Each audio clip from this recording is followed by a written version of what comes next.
উপজেলা বাস্তবায়নের অনুষঙ্গ হিসেবে আজকের এই বৈশাখের বর্ষবরণ অনুষ্ঠান এলেঙ্গার মাটিতে অনুষ্ঠিত হতে যাচ্ছে। আমরা আশা করি এই অনুষ্ঠানের মধ্য দিয়ে এলেঙ্গার মানুষের মধ্যে আরও সম্পৃক্তি তৈরি হবে। আগামী দিনের সমস্ত দাবি দাওয়া পূরণে এলাকার মানুষ ঐক্যবদ্ধ হয়ে মাননীয় সংসদ সদস্যের সাথে থেকে এলেঙ্গার কাঙ্ক্ষিত লক্ষ্যে পৌঁছানোর একটি ব্যবস্থা আমরা সেটি আশা করছি। আজকে অনেক অতিথি আমাদের মাঝে এসেছেন, বিশেষ করে আমাদের প্রিয় ভাই, আমরা যাকে শুধু সরকারি কর্মকর্তা নয়, এলেঙ্গার প্রাণের মানুষ, কালীহাতির প্রাণের মানুষ হিসেবে যাকে পেয়েছিলাম। কালীহাতির একসময় উনি ইউনো ছিলেন, উনি কালীহাতিতে থাকা অবস্থা অনেকগুলো পাঠাগার প্রতিষ্ঠা করেছেন।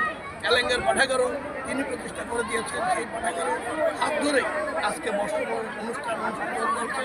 ওই পাঠাগারটি আমাদের অভিষ্ট লক্ষ্যে পৌঁছাবে।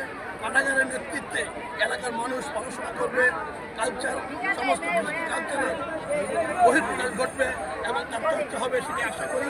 তারই পুরোধা যিনি ওই পাঠাগার প্রতিষ্ঠা করেছেন, আমাদের প্রিয় সাবেক ইউনো সাবেক সচিব মুশারফ সাহেব আমাদের মাঝে উপস্থিত হয়েছে।